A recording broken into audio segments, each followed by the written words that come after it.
Madhavilatha, Kompally Madhavilatha. So, ఈమె గురించి ఈ ఎన్నికల సమయంలో ఎంత వార్తలొచ్చినాయి, ఎంత చర్చ జరిగిందని మనం ప్రత్యేకించి చెప్పుకోనక్కర్లేదు. ఎందుకంటే ఒక బలమైన వ్యక్తి మీద పోరాటం చేశారామె. చాలా అరుదైనటువంటి స్థానం. అక్కడ గెలుపు అనేది అసాధ్యంగా చెప్పేటటువంటి పరిస్థితి. అదే హైదరాబాద్.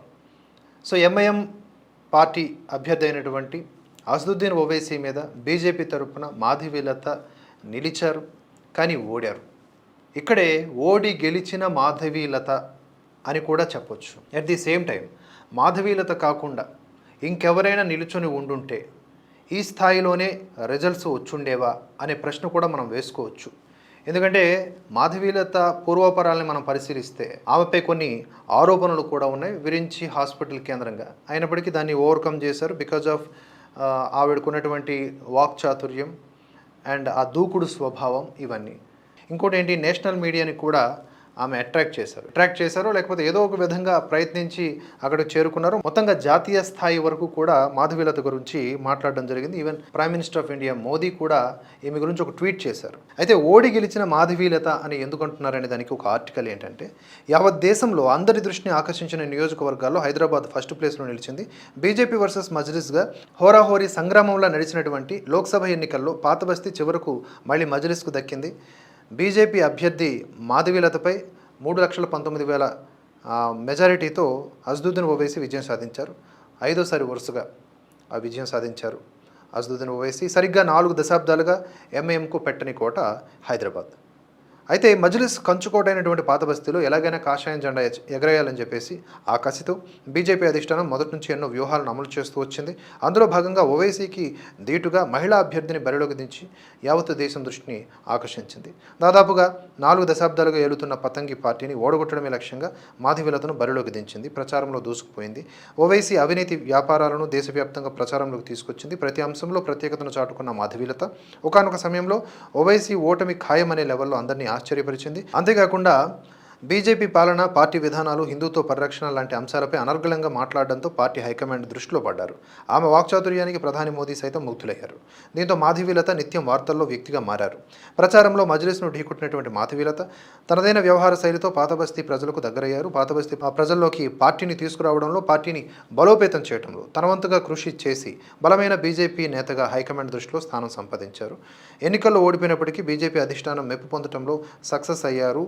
దీంతో మాధవీలతకు పార్టీలో మంచి భవిష్యత్తు ఉండే అవకాశం ఉందనేది ఈ ఆర్టికల్ సారాంశం. బట్ నాకేమనిపిస్తోంది అంటే, మాధవీలత చాలా వరకు కొన్ని మార్చుకోవాల్సిన అవసరం ఉంది. ఓవర్ ఎక్స్ప్రెసివ్ పర్సనాలిటీగా కూడా ఆమెను కొంతమంది విమర్శిస్తూ ఉంటారు. ఏదన్నా ఒక విషయాన్ని ఎగ్జాగరేట్ చేసి చెప్పటం, అతిగా హావభావాల్ని ప్రదర్శించడం, వీటన్నింటినీ కూడా పరిగణలోకి తీసుకుంటూ ఉంటారు కొంతమంది విమర్శకులు. వాటి కొంచెం దూరంగా ఉంటే మంచిది. లేనిపోని అలంకరణలు, ఎక్కడ పడితే అక్కడ పూజలు చేయటాలు, ఇవన్నీ కూడా ఆమె రాజకీయ భవిష్యత్తుకు కీలకమైనటువంటి అంశాలే. వీటిని కూడా పరిగణలోకి తీసుకోవాలి. At the same time Madhavilatha గారికి సంబంధించి ఒక చిన్న విమర్శ డైరెక్ట్గా నేను చేసేది ఏంటంటే, లోకల్ లెవెల్లో ఉండేటటువంటి మీడియాలో ఆమె ఇంట్రెస్ట్ చూపించాల. ఇక్కడ మీడియాతో మాట్లాడన్నా, లేకపోతే ఇక్కడ ఉన్నటువంటి వ్యక్తులతో, సపోర్టర్స్తో మాట్లాడాలన్నా ఆమె కొంచెం ఇబ్బందిగాను, లేకపోతే వాళ్ళకి టైం కేటాయించకపోవడం జరిగింది అనేది కొంతమంది నుంచి వస్తున్నటువంటి సమాచారం. అలాంటి తప్పు చేయకూడదు. ఎందుకంటే ఓట్లు వేసేది ఇక్కడ ఉన్నవాళ్ళు, మీకోసం ప్రచారం చేసేది ఇక్కడ ఉన్నవాళ్ళు. కానీ ఢిల్లీ కేంద్రంగా హైలైట్ అవుదామని ట్రై చేయడానికి గల కారణం ఏంటి అంటే, ఆమె తాలూకు లక్ష్యం ఇంకేదో ఉందని. సో చూడండి, బీజేపీ నాయకులు హిందుత్వాన్ని ఎంచుకోవడంలో తప్పులేదు, కానీ హిందుత్వాన్ని వాడుకోవడంలో తప్పు కనిపించే అవకాశం ఉంది. సో మాధవీలత విషయంలో వస్తున్నటువంటి అనుమానాలు అండ్ విమర్శలు ఇవే. ఏదేమైనప్పటికీ కంచుకోటగా ఉన్నటువంటి మజ్లిస్ పార్టీ స్థానం హైదరాబాద్ పైన ఈమె అభ్యర్థిగా నిలబడటం, మంచి ఓట్లను సాధించుకోవటం, ఒక రకంగా అసదుద్దీన్ ఓవైసీని పరుగులెత్తించేలా చేయటం. అంటే మునుపెన్నడూ లేని విధంగా ఆయన ప్రచారం కూడా చేశారు. జనరల్గా ఆయన ప్రచారం కూడా అంత ఎక్కువ చేయరు, కొన్ని కీలక స్థానాల్లో మాత్రమే పర్యటిస్తారు. అంతేకాదు ఆయన్ని కూడా కొన్ని గుడులు దరిదాపులకు, అంటే గుడి లోపలికి కాదు, అట్లీస్ట్ గుడి దరిదాపులకు తీసుకువెళ్ళేలాగా, కొంతమంది పూజారులతో మాలలు వేయించుకునేలాగా ఆయన కూడా బిహేవ్ లైక్ ఏ సెక్యులర్ అనేలాగా మార్చగలిగారు మాధవీలత. సో ఇదంతా కూడా పాజిటివ్ సైడ్. అలాగే కొన్ని విమర్శలు కూడా ఉన్నాయి. ఇకపై బీజేపీ నాయకులకు సంబంధించి పాజిటివ్స్ అండ్ నెగిటివ్స్ మనం చెప్పబోతూ ఉన్నాం. ఇది మన కర్తవ్యం.